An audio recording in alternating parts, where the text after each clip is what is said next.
All right, welcome back to Wake Up America. It's a federal lawsuit, and it's been launched in the wake of a fiery derailment of a train carrying toxic chemicals along the Ohio-Pennsylvania line last week. It's being called the most dangerous environmental catastrophe in recent history. Some media is even considering it a small Chernobyl, and the media is not really widely covering it. Joining us now to discuss, Ohio Congressman Warren Davidson. Congressman, appreciate you being here. I wish it was under better circumstances, sir. Yeah, absolutely. But thank you all for being one of the outlets to cover it. I think that's why it's so important that you guys are on the air in more places. So thanks for being a voice to get this news out. Yeah. So, sir, the obviously train derailment, toxic chemicals. They do a controlled burn, massive, huge mush. There you see it right there. Plume of smoke and flames. Nothing that burns that easily can be good for you, no?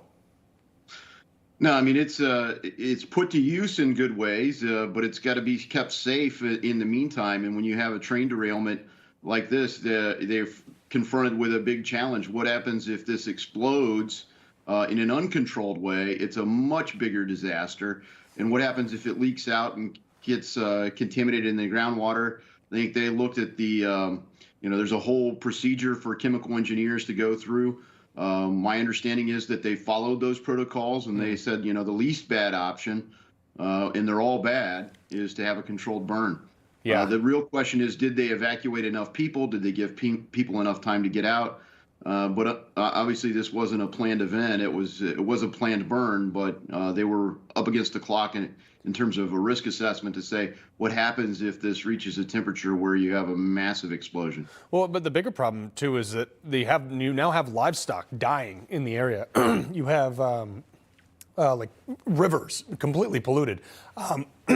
Transportation Secretary Pete Buttigieg has more important things to talk about, though. He went to on about there's too many white construction workers. Listen to this.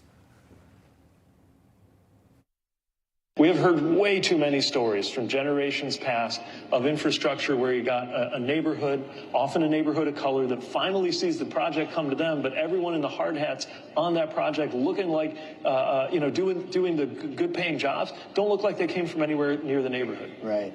You can build community wealth that will help close wealth gaps in this country if we can tear down those barriers. From a guy who staged riding a bike to work for the environment while a controlled burn of deadly chemicals is pouring into the sky, he's worried about too many white construction workers?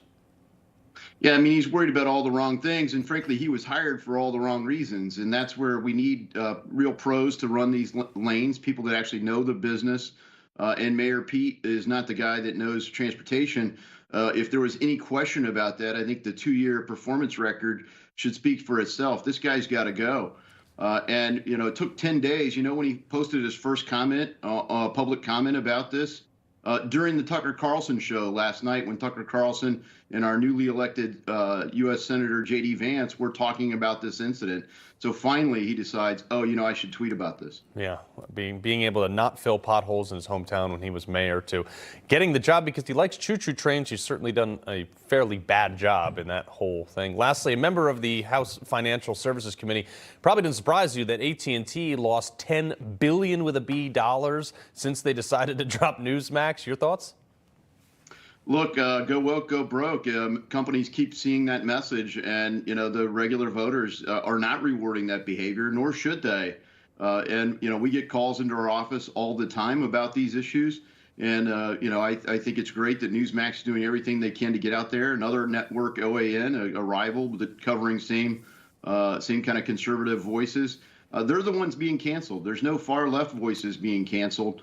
And so, I think it's important that we look at what are the underlying motives here. And it gets at the bigger movement in financial services, this kind of ESG kind of code for some sort of heresy code that if you don't conform to the left narratives, you're canceled. That's led to you don't get investments for your companies. You don't get CEO slots. You don't get board slots unless you're turning left. That's not in line with the rest of America. Yeah, well, it certainly isn't. That's why it's tanking right now.